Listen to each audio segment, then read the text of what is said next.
Hello friends, welcome back my YouTube channel एक नई उड़ान। तो आज के इस वीडियो में हम डिस्कस करने वाले हैं हिंदी के बारे में। हिंदी का एक वेरी इंपॉर्टेंट टॉपिक है समास, जिसके बारे में हम डिस्कस करेंगे। समास क्या है, समास के कितने भेद हैं और समास से रिलेटेड जितने भी एग्जाम में क्वेश्चंस पूछे गए हैं उन सभी क्वेश्चंस को इस वीडियो में हम डिस्कस करेंगे। तो बने रहें लास्ट तक। वीडियो अच्छा लगे तो फ्रेंड्स के साथ जरूर शेयर करें। चैनल पर पहली बार हैं तो सब्सक्राइब जरूर कर लें, जिससे आपको इसी तरह के वीडियो कंटिन्यू देखने को मिलते रहेंगे। तो चलिए स्टार्ट करते हैं इस वीडियो को। सबसे पहले हम बात करेंगे समास के बारे में। समास का जो शाब्दिक अर्थ होता है वो क्या होता है, समास के कितने भेद हैं, समास की क्या परिभाषा है। तो सबसे पहले हम समास के शाब्दिक अर्थ को समझेंगे कि समास का शाब्दिक अर्थ क्या है। अगर समास के शाब्दिक अर्थ की बात करें तो आप बता सकते हैं कि समास का जो शाब्दिक अर्थ होता है वो होता है संक्षेपीकरण। क्या होता है, संक्षेपीकरण जो होता है वो समास का शाब्दिक अर्थ होता है। या क्वेश्चंस कई बार एग्जाम में पूछा गया है। तो याद रखना मेरे फ्रेंड्स, जो समास का शाब्दिक अर्थ होता है वो होता है संक्षेपीकरण होता है। क्या होता है, संक्षेपीकरण। अगर हम बात करें समास की परिभाषा के बारे में, अगर हम परिभाषा के बारे में डिस्कस करें तो समास की परिभाषा होती है दो या दो से अधिक शब्द, दो या दो से अधिक शब्दों से मिलकर बने हुए नवीन मीन्स नए और सार्थक शब्दों को ही हम समास कहते हैं। क्या कहते हैं, दो या दो से अधिक शब्दों से मिलकर बने हुए नवीन एवं सार्थक शब्द को हम समास कहते हैं। अगर हम समास की बात करें तो समास में दो पद होते हैं।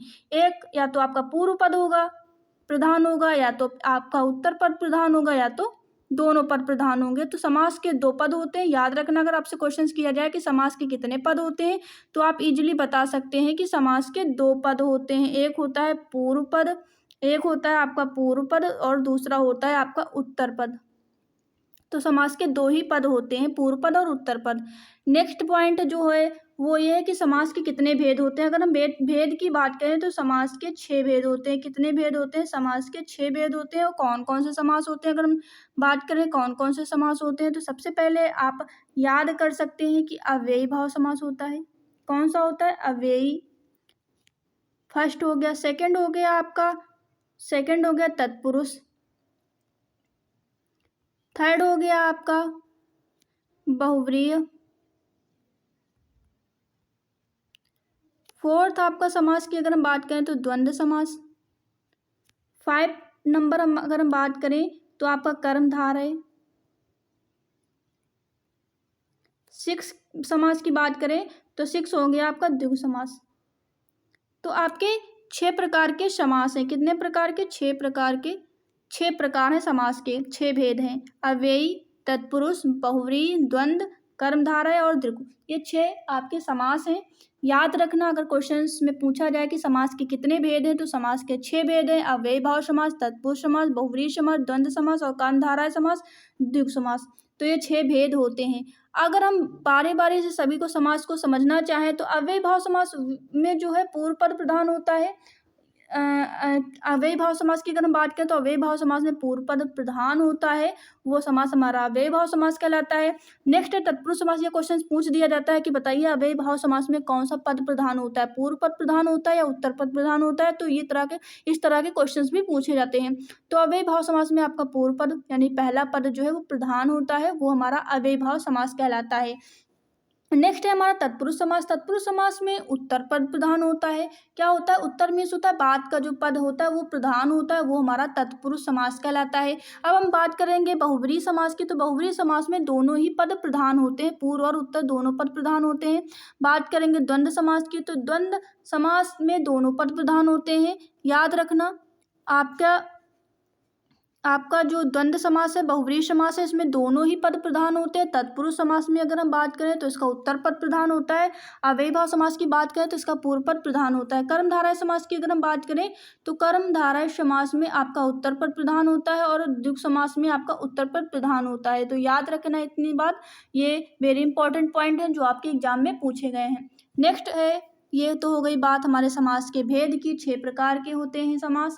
जिनके बारे में हमने डिस्कस किया है। अब हमारे जो प्रीवियस ईयर में क्वेश्चंस पूछे गए हैं उन क्वेश्चंस को डिस्कस करेंगे। सबसे पहला क्वेश्चन है हमारा, अनुरूप में कौन सा समास है? तो अनुरूप में हमारा अव्ययी भाव समास है। अव्ययी भाव समास कौन से समास होते हैं? जिनका पूर्व पद जो है वो प्रधान होता है, वही हमारा अव्ययी भाव समास कहलाते हैं। जैसे अनुरूप में अनु जो है आपका पूर्व पद जो है वो क्या है? पूर्व पद प्रधान है, इसीलिए इसमें अव्ययी भाव समास है। अगला क्वेश्चन है प्रतिदिन। प्रतिदिन में कौन सा समास है? इसमें भी आपका अव्ययी भाव समास है। क्यों? क्योंकि प्रति जो है आपका एक पूर्व पद जो है वो क्या है? प्रधान है, तो ये हमारा अव्ययी भाव समास होगा। नेक्स्ट है हमारा यथाशक्ति। यथाशक्ति में कौन सा समास है? अव्ययी भाव समास है। और ये समास हमारा यूपी पीजीटी एग्जाम 2011 में पूछा गया था, ये हमारा 2015 में पूछा गया था। नेक्स्ट क्वेश्चन है हमारा, आजन्म में कौन सा समास है? तो इसमें भी हमारा अव्ययी भाव समास है। अगला क्वेश्चन है हमारा, अव्ययी भाव समास का उदाहरण कौन सा है? तो अव्ययी भाव समास का उदाहरण जैसे कि यथाशक्ति हो गया, यथाशक्ति हमारा अव्ययी भाव समास का उदाहरण है। अगर हम बात करें निधड़क की बात करें तो ये भी हमारा निधड़क की बात करें तो ये भी हमारा अव्ययी भाव समास का एग्जाम्पल है।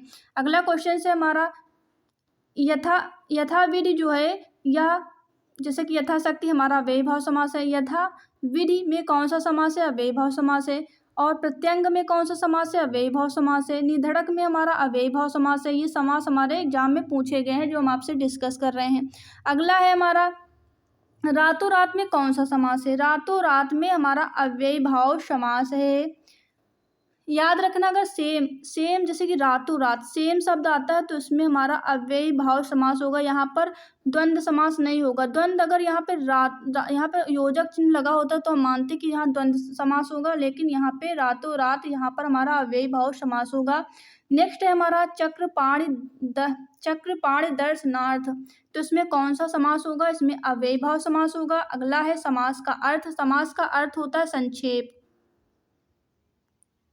अगर शाब्दिक अर्थ की बात की जाए, शाब्दिक अर्थ होता है संक्षेपीकरण। क्या होता है? संक्षेपीकरण होता है।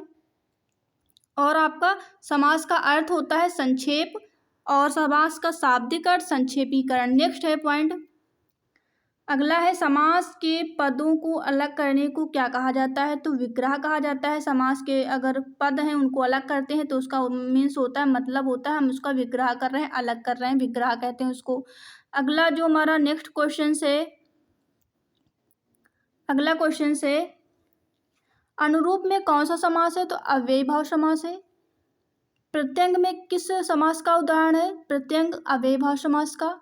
उसके बाद आमरण जो है उसमें कौन सा समास है? अव्ययी भाव समास है। यथाविधि में हमारा अव्ययी भाव समास है। ये हमारे रिपीट हुए हैं क्वेश्चन जो कि 2017 में पूछा गया है। ये हमारा यूपी SSSC 2019 में ये क्वेश्चन पूछा गया आमरण। और प्रत्यंग भी 2 बार रिपीट हुआ है, अव्ययी भाव समास है। नेक्स्ट क्वेश्चन है हमारा अव्ययी भाव समास, जैसा कि हमारा यथार्थ, प्रतिमास, प्रतिदिन, ये हमारे अव्ययी भाव समास है। अनुरूप हमारा अव्ययी भाव समास है। यथाशक्ति जो है इसमें हमारा अव्ययी भाव समास है। नेक्स्ट क्वेश्चन से अव्ययी भाव समास के उदाहरण जैसे कि रातों रात, देखो 2021 में यह पूछा गया है, यहाँ पर भी अभी हमने डिस्कस किया था, 2021 में पूछा गया है रातों रात अव्ययी भाव समास है। आजन्म जो कि हमारा 2009 में पूछा गया था, अव्ययी भाव समास है। नेक्स्ट क्वेश्चन है हमारा यथाशक्ति में कौन सा समास है? ये हमारा 2018 में फिर पूछा गया है।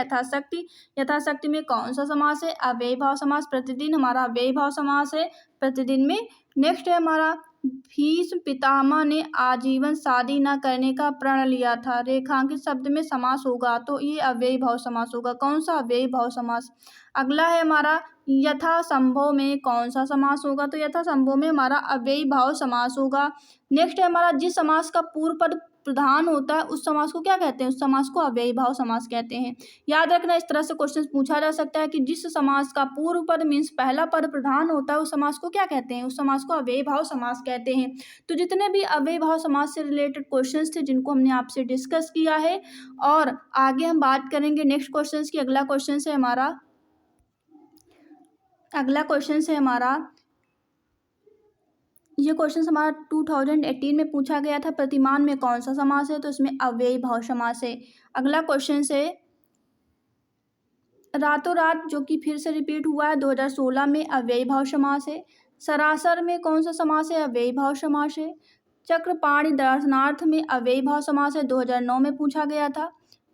और किस एग्जाम में पूछा गया था? यूपी पीजीटी एग्जाम में पूछा गया था। अगला क्वेश्चन है धीरे धीरे, इसमें योजक चिन्ह है तो ये आप बता सकते हैं इजीली। योजक चिन्ह है धीरे धीरे, लेकिन कंफ्यूज नहीं। जैसे कि हमने कहा माता पिता जो एक दूसरे के अपोजिट होते हैं उसमें हमारा द्वंद्व समास होता है, लेकिन यहाँ पर धीरे धीरे जो है इसमें ना तो अपोजिट है, इसमें योजक है। इसमें आप कंफ्यूज हो सकते हैं क्योंकि योजक जो है वो रिप्रेजेंट करता है द्वंद्व समास को, लेकिन ये द्वंद्व समास नहीं है, ये हमारा अव्ययी भाव समास है। अगर अपोजिट दिया होता है जैसे दिन और रात, दिन रात, अगर दिन रात ऐसे दिया होता दिन रात, तो दिन और रात एक दूसरे के अपोजिट है तो ये हमारा द्वंद्व समास था। लेकिन यहाँ पर आपका अपोजिट नहीं दिया है तो ये हमारा अव्ययी भाव समास हो जाएगा। नेक्स्ट है हमारा भरपेट में आपका अव्ययी भाव समास है। उसके बाद अगला क्वेश्चन है हमारा अव्ययी भाव समास का उदाहरण, जैसे कि आमरण, आमरण में अव्ययी भाव समास है। निर्विवाद में आपका अव्ययी भाव समास है, जो कि 2013 में यह क्वेश्चन पूछा गया है। अगला क्वेश्चन है हमारा हाथों हाथ बिक गई, हाथों हाथ बिक गई, क्या यह पुस्तक भी हाथों हाथ बिक गई? हाथों हाथ में कौन सा समास होगा? यह हमारा अव्ययी भाव समास होगा। तो हमने बात की अव्ययी भाव समास की। और अगर हम बात करें तत्पुरुष समास की, तो तत्पुरुष समास जिस समास में पूर्व पद विशेषण होने के कारण गौड़ तथा उत्तर पद विशेष होने के कारण प्रधान होता है, वही समास हमारा तत्पुरुष समास कहलाता है। तो तत्पुरुष समास से रिलेटेड जितने भी क्वेश्चंस होंगे उनको नेक्स्ट पार्ट में हम डिस्कस करेंगे, नेक्स्ट वीडियो में डिस्कस करेंगे। तो आई होप आपको वीडियो अच्छा लगा होगा, आपके लिए हेल्पफुल होगा। तो जो भी student UP triple S C प्लेट एग्जाम की तैयारी कर रहे हैं सभी के लिए काफ़ी हेल्पफुल है ये वीडियो, तो आप सब ज़्यादा से ज़्यादा जरूर देखें। और चैनल पर पहली बार है तो सब्सक्राइब कर लें, जिससे आपको इसी तरह के वीडियो कंटिन्यू मिलते रहेंगे। तो आज की वीडियो में इतना ही, हम फिर मिलेंगे नेक्स्ट वीडियो में नेक्स्ट टॉपिक के साथ। तब तक के लिए thanks for watching this video.